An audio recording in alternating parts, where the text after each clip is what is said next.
जय हिंद। इस वीडियो में हम समझेंगे कि विंड टरबाइन से बिजली कैसे बनाया जाता है और साथ ही जानेंगे कि विंड टरबाइन को बनाने में कितना खर्च आता है। इसको समझने के लिए हमें दो चीज़ समझना जरूरी है।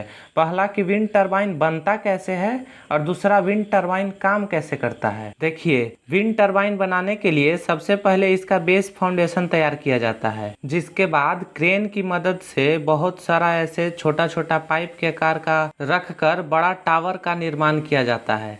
ये देखिए, इतना बड़ा टावर का निर्माण किया जाता है। इस टावर का ऊंचाई लगभग 80 से 100 फीट का होता है। इस टावर का ऊंचाई डिपेंड करता है कि कहाँ लगाना है। जैसे समुद्र के किनारे लगाना है या समुद्र में लगाना है तो उसके लिए बड़ा टावर बनाना पड़ता है, और यदि पहाड़ के ऊपर लगाना होता है तो छोटा आकार भी चलता है। जैसे आप आसपास देखे होंगे कि कोई मोबाइल टावर किसी के छत पे लगा होता है तो वो छोटा आकार का होता है, या जमीन से बनाना रहता है टावर को तो बहुत ऊंचा बनाया जाता है। इस टावर को अंदर से खोखला बनाया जाता है। खोखला बनाने से बहुत सारा फायदा होता है। जैसे देखिए, अंदर से ऐसे सीढ़ी लगा दिया गया जिससे आसानी से ऊपर अंदर से चढ़ा जा सकता है। बाहर एक दरवाजा खोल दिया जाएगा जिससे अंदर हेलकर आसानी से ऊपर चढ़ा जा सकता है, और साथ ही ऊपर से तार ऐसे इसके अंदर से लाया जाता है, जिससे अगर बाहर से रहेगा तो बहुत सारा तार पे हानि होगा। जैसे बाहर से तार आएगा तो धूप में उसके कवर को बहुत हानि होगा, और अंदर से आने की वजह से सेपरेट हो जाता है। देखिए, टावर बनाने के बाद इसके ऊपर ऐसे एक बहुत बड़ा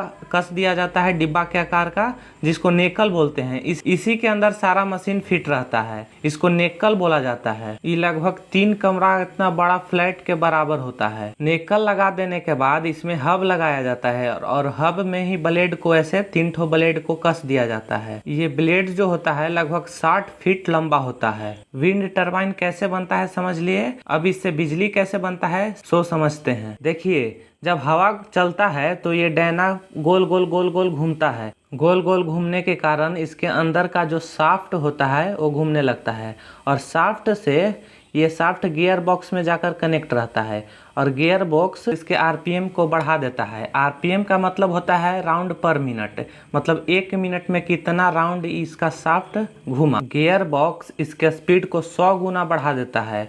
मान लीजिए कि ये 1 राउंड घूमा तो इसका शाफ्ट 100 गुना ज़्यादा घूमेगा, जिससे जनरेटर बिजली बना देता है। देखिए, यही इसका गियर बॉक्स है।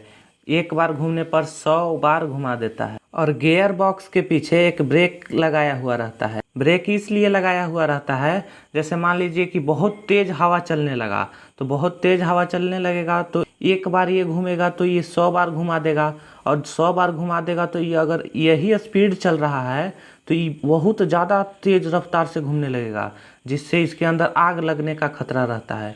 इसीलिए इसमें ब्रेक लगाया हुआ रहता है। ब्रेक इसका स्पीड को कम कर देता है, जिससे इसमें आग नहीं लगता है, सुरक्षित बचा हुआ रहता है। इसके साथ एक और समस्या है।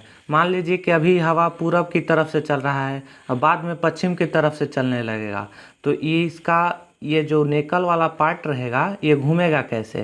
तो इसके लिए इसके पीछे यहाँ पर एक एनीमोमीटर लगाया हुआ रहता है। देखिए, यही एनीमोमीटर है। इसका काम रहता है कि हवा का डायरेक्शन बताते रहता है कि हवा किधर से आ रहा है, और ये डायरेक्शन बताएगा। तो यहाँ पर एक यो बैरिंग लगाया हुआ रहता है, जो एनीमोमीटर के बताए गए डायरेक्शन के हिसाब से ये पूरा नेकल को घुमा देता है। ये पूरा उसी साइड में घूम जाएगा जिधर से हवा आ रहा है, जिससे ये भी प्रॉब्लम सोल्व हो जाता है। इसके अंदर से बिजली बनने के बाद इसको केबल की मदद से अंदर अंदर ले आन करके ट्रांसफार्मर के पास ऐसे भेज दिया जाता है, जिससे यहाँ से वोल्टेज बढ़ाकर इसको केबल की मदद से पावर सब स्टेशन के पास भेज दिया जाता है। वहीं से ग्रिड में, और उसके बाद आपके घरों तक पहुंचता है। अब जानते हैं कि इसको बनाने में कितना खर्चा आता है।